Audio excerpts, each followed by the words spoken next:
दोस्तों नमस्कार। आज सबके लिए दुखद समाचार ये है कि भारत के भूतपूर्व और सबसे सक्सेसफुल फाइनेंस मिनिस्टर और भारत के प्रधानमंत्री आदरणीय मनमोहन सिंह जी का देहांत हो गया। पूरे टीवी में और हर जगह ये चर्चा है कि उन्होंने जो इकोनॉमिक रिफॉर्म्स किए उससे भारत को क्या क्या फायदे हुए। निश्चित रूप से 1991 में जब हालत बहुत खराब थी, भारत के पास अपनी ज़रूरतों के लिए फॉरेन एक्सचेंज भी नहीं था, तो उन्होंने पॉपुलिस्ट मेजर्स को छोड़कर एक कड़े कदम उठाए और जिससे आज स्थिति यह है कि भारत दुनिया की तीसरी सबसे बड़ी अर्थव्यवस्था की ओर अग्रसर है। इस माइलस्टोन को अगर हम ध्यान से स्टडी करें तो पता लगेगा कि किस तरह से अगर एक राजनीतिज्ञ चाहे या एक पॉलिसी प्लानर चाहे तो समाज और देश की दिशा बदल सकता है। लेकिन दुख की बात यह है कि राजनीति इतनी हावी हो जाती है कि हम इकोनॉमिक स्थिति को समझने की जगह उसमें राजनीति डालने का प्रयास करते हैं।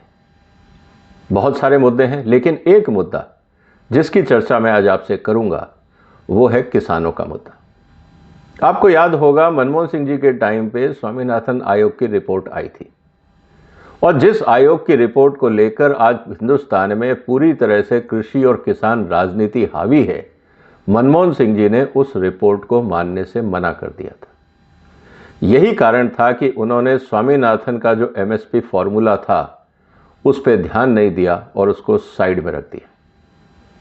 इसके बहुत इंपॉर्टेंट आधार हैं जिसकी चर्चा आज हम करेंगे, इसलिए इस वीडियो को ध्यान से देखिएगा, इस पर चर्चा करिएगा और आपके पास अगर कोई तथ्य हैं कि मनमोहन सिंह जी का डिसीजन सही था या गलत, आप अपने जवाब कमेंट बॉक्स में भी लिख सकते हैं। आगे बढ़ने से पहले आपसे निवेदन है कि आप इस चैनल को सब्सक्राइब करें, वीडियो को शेयर करें और अपने कमेंट्स जरूर दीजिएगा क्योंकि ये बहुत सेंसिटिव मुद्दा है। दोस्तों, स्वामीनाथन रिपोर्ट का जो फॉर्मूला था वो क्या था? उनका ये कहना था कि लागत पे 50% जोड़ के किसानों को एमएसपी दी जाएगी। कोई भी इकोनॉमिक जिसमें जरा भी कॉमन सेंस होगी वो इस फॉर्मूले को एक्सेप्ट नहीं कर सकता। मनमोहन सिंह जी इकोनॉमिस्ट थे, स्वामीनाथन साहब एक साइंटिस्ट थे। साइंटिस्ट ने जब इकोनॉमिक्स की भूमिका बनानी शुरू करी तो वो पॉलिटिकल एंगल पे जाके उतरे और यही प्रॉब्लम रही स्वामीनाथन जो रिपोर्ट रही उसके साथ कि स्वामीनाथन साहब बहुत अच्छे वैज्ञानिक रहे लेकिन इकोनॉमी की नज़र से वो राजनीतिक साबित हुए।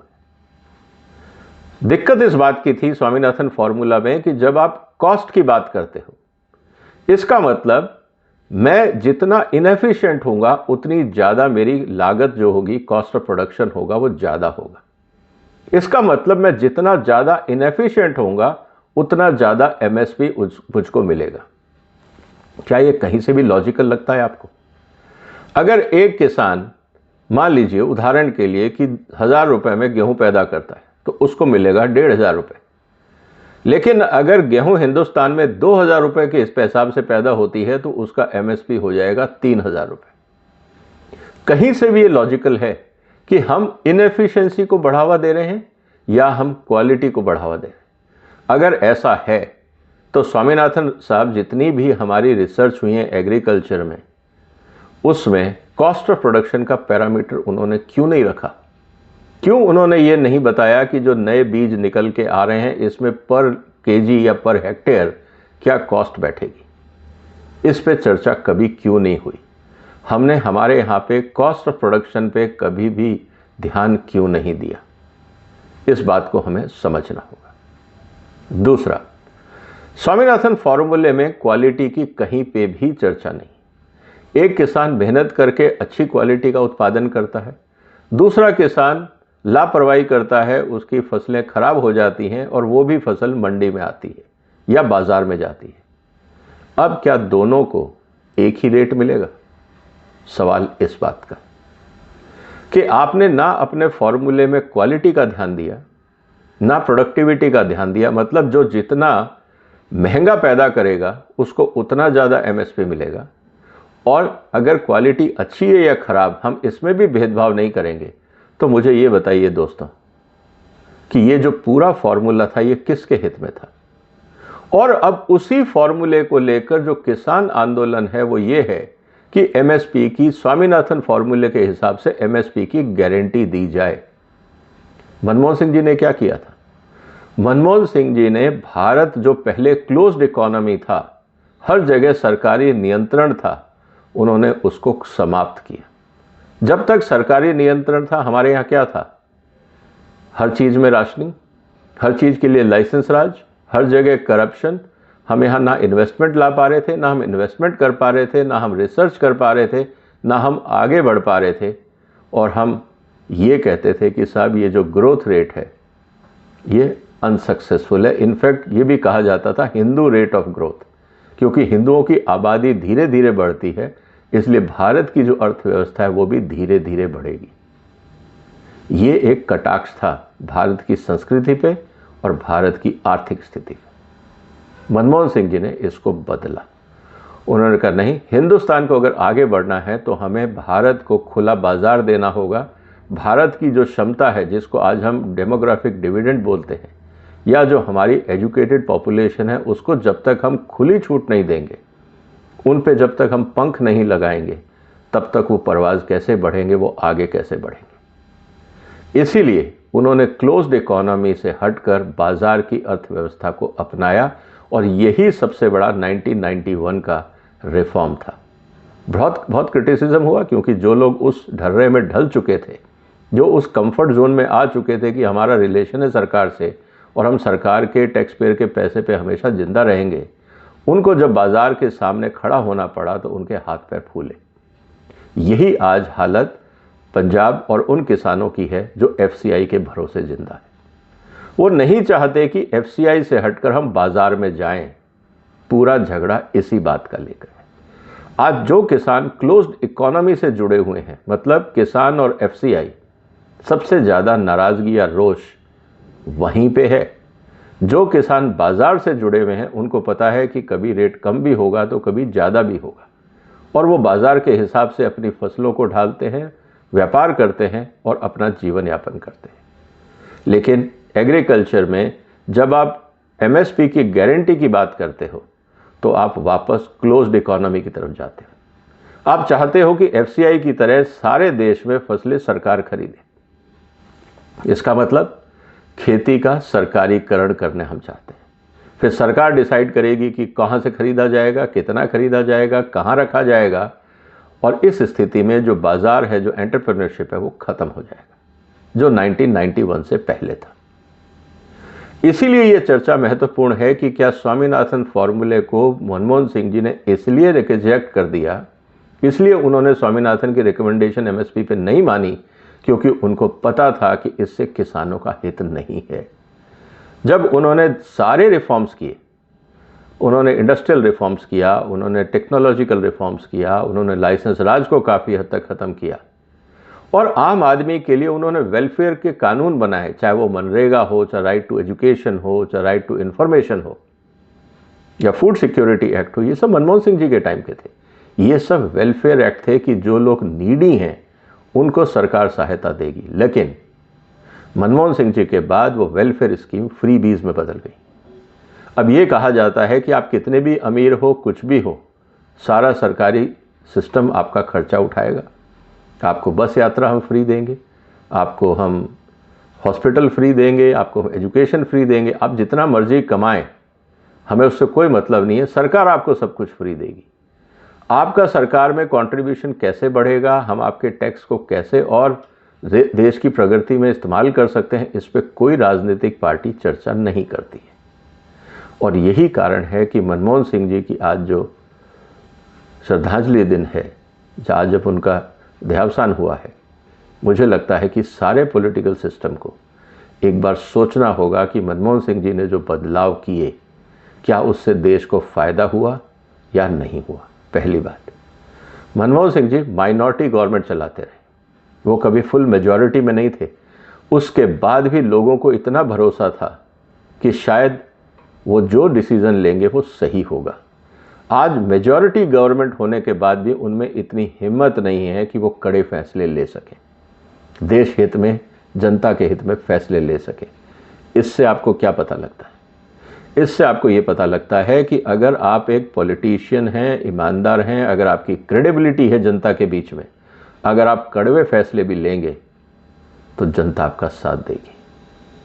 अनफॉर्चुनेटली आज मनमोहन जी नहीं है हमारे बीच में, लेकिन जो रिफॉर्म्स उन्होंने किए, मुझे लगता है कि सारी पॉलिटिकल पार्टीज़ को उनको पढ़ना चाहिए कि किन परिस्थितियों में उन्होंने क्या निर्णय लिए और उसका फ़ायदा कैसे आगे आया। किसान भाइयों को भी ये समझना होगा कि मनमोहन सिंह जी जैसे बड़े अर्थशास्त्रियों ने स्वामीनाथन फॉर्मूले को क्यों नहीं अपनाया, क्योंकि उनको पता था कि इसमें किसान का भला नहीं है। वो नहीं चाहते थे कि किसान एफसीआई के भरोसे रहे। मान लीजिए कि सरकार के पास अगर किसी साल पैसा नहीं है खरीदने को, उस स्थिति में क्या होगा। दूसरा, जब 1991 में रिफॉर्म्स किए गए थे वो क्लोज्ड इकोनॉमी थी, लेकिन सन 2000 के बाद हम ग्लोबलाइज्ड इकोनॉमी के साथ जुड़े। अगर आज हम हर साल एमएसपी बढ़ाते जाएंगे और एफसीआई खरीद के गोडाउन में रखती जाएगी तो क्या हाल होगा। वही होगा जो तेलों का हुआ है।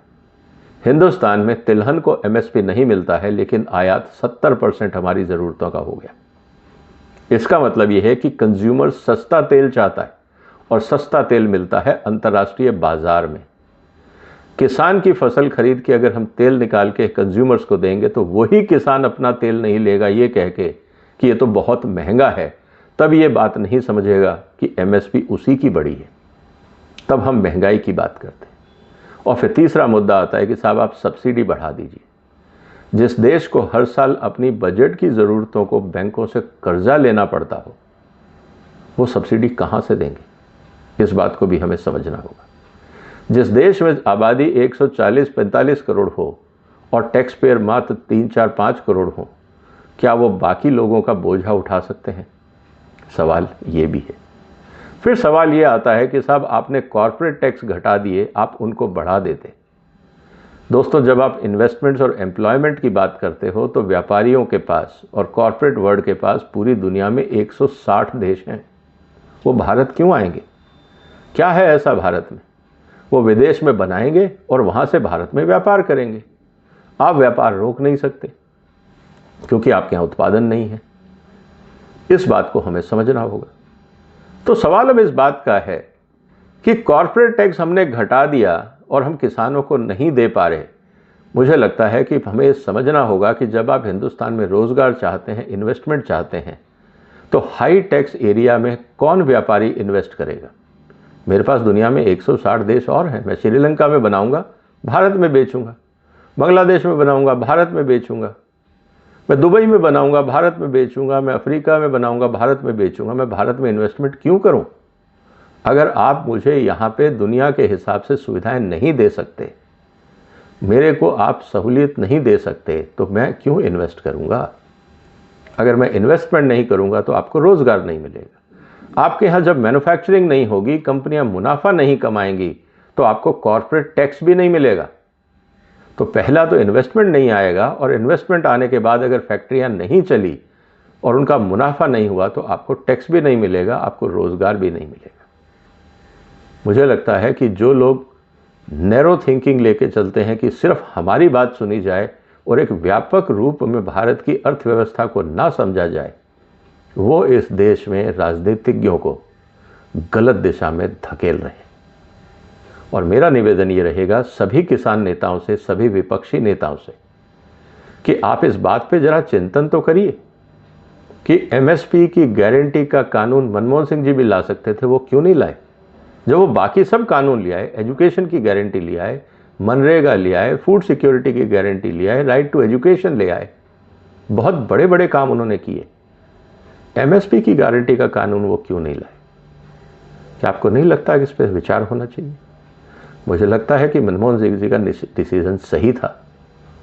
स्वामीनाथन साहब शायद इकोनॉमिक्स को उतना नहीं समझते थे जितना मनमोहन सिंह जी समझते थे, इसलिए उन्होंने एक ऐसा फॉर्मूला दे दिया, शायद जनता की और खासकर किसानों की नज़रों में एक महान बनने के चक्कर में, जिसने आज राज्य में और देश में गंभीर स्थितियां पैदा कर दी हैं, क्योंकि पॉलिटिशियंस को ये हिम्मत नहीं हो रही कि वो स्वामीनाथन फॉर्मूले को कैसे रिजेक्ट करें।